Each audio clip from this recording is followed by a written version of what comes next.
Okay. So, Yahuwah from Eliyahu, right?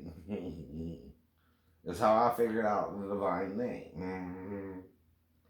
The one way you won't use Yahoo, yet you use it when referencing Elijah in the Hebrew. You don't call him what? Eli. Then stop using the name, right? Don't call him Eli, right? It just means my God, right?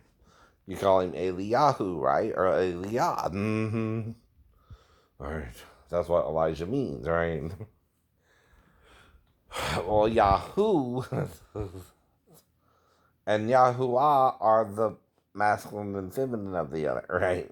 And so was Sar and Sarah. Now, why is the name divine? That's feminine, right? Anything that ends in an H in the Hebrew is feminine, right? So you're lying to yourselves. You don't want another name, right? Like Isaiah said, you're sealing it on purpose. You're playing dumb when you should know better. And who can make you say it? Is it to make you say it or show you how to do it anyway? It'll show you know anyway. Exactly. And you're not forbidden to speak it at all. It's all from the beginning of Genesis 3 all the way to the end, right? Maybe do, right? Now, at a time, he wasn't even called that. He was called El Shaddai, right? You know that too, right? So whoever wrote the Bible was prejudiced towards Yahuwah being the divine name. Now, you can also use it in common language, right? If you're referencing God and not trying to curse anybody with it either. You cannot take it in vain to do or wish harm on anyone. Not even others himself. That's the problem. He's trying to bless and curse you, right? Himself. So you can't do that, Moses, right? You're trying to use the divine name and either bless or curse, right? Don't do both, right? And either forgive or condemn, right? Another thing is we want to condemn what we want to condemn and we want to save what we want to save, right?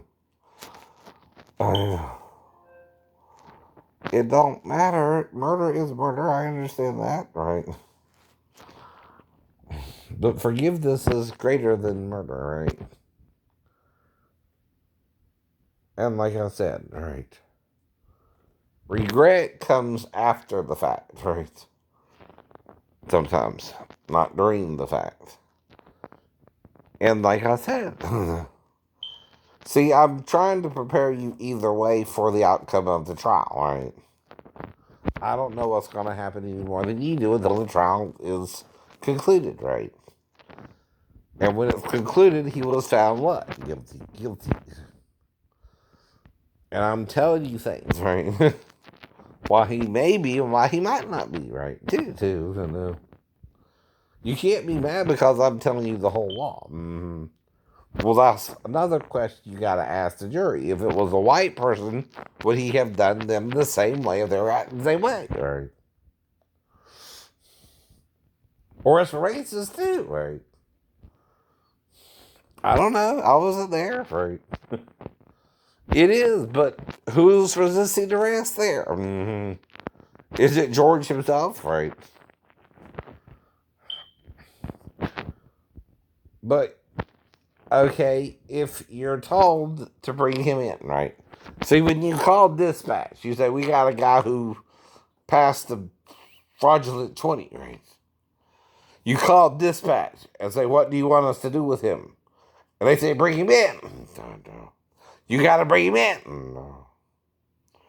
You don't just do it because, you want to. Right? You do it because you what? Have to. Have to, right? Now, you also call dispatch and ask them what they want you to do about it. Because, yeah, they might could have wrote a ticket, right? But it's not just the officer breaking the rule, right? You did something wrong to involve the officer in the first place, right? It's called passing a bad bill, right? And then being on drugs too while passing the bad bill. 2 strikes. They're both misdemeanors, right? But what do you do if someone has 2 misdemeanors? Bring him to jail. Right? That's all the officer was probably really trying to do. Right. And if someone's yelling at you, they can't breathe, and you're hearing them clearly, and your knee is on their back, but you're way up there, you think he's lying, right? You're told not to believe him. He could be deceiving you. Right. He could be lying. He could be trying to trick you. You don't know. You don't know. You don't know the person you're arresting, nor do they know you, right? Hindsight's always 20/20. That. He was convicted. I can't do nothing about it. He's going to jail. But you know everything, right? Including why he was told to bring him in, right? You cannot arrest someone unless you have authority to arrest that person, right? And who gives you that authority? The police chief, the police people on duty, right? With you. Tell you to bring him in, right? And you call dispatch. You ever watch The Rookie? And ask them what do they want you to do. And if they tell you arrest him, you arrest him, right? Now, could he have sent for a van? Yeah. If George started telling you he was claustrophobic, all right. That's where the communications lines were breaking down, though. But the problem is, all he had to do was comply too, right?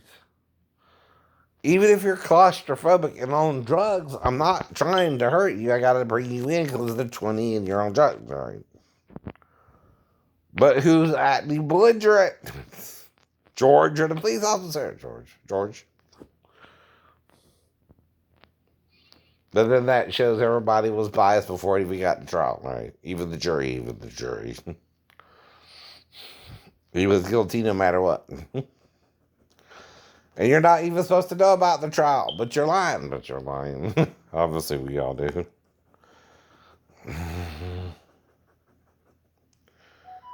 Like I keep telling you, you know when you're both doing wrong, you're both doing wrong too, right? And nobody's perfect when you're both doing wrong. See. Why do you care? Because he died 9 minutes later, right? And he's also told not to trust someone who you can hear keep saying, I can't breathe, right? And you're way up there and he's way down there, right? He could be deceiving you, right? But I'm not on trial. He is. But you're only supposed to be able to oppose reasonable doubt. You're doing one trial like a civil trial and one trial like a criminal trial. No. See, my trial was done more like a criminal trial than it's a civil trial. That's why they hired a lawyer, right? But the lawyer is not doing it how a civil trial is supposed to be done. He can't stop me from entering my x-rays as evidence. That's grounds for my appeal, right? I can appeal the case because he did that, right?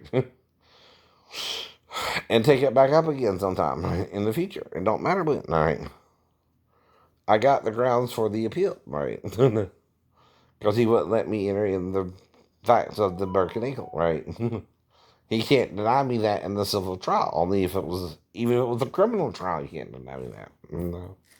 No, he can't. The lawyer cannot deny evidence that supports my claim that I have a broken ankle, right? So it's not even for him. He can't stop me from entering into the court records, right? No, he can't. That's totally illegal. That's ground for disbarment. No. You can't do that if you're a lawyer or a judge.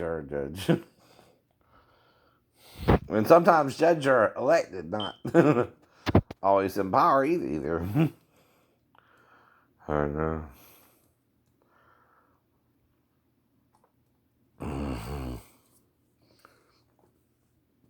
But it all takes time. I know it takes time. And I can see you again if I got grounds to see you again, right? You'll see. You'll see.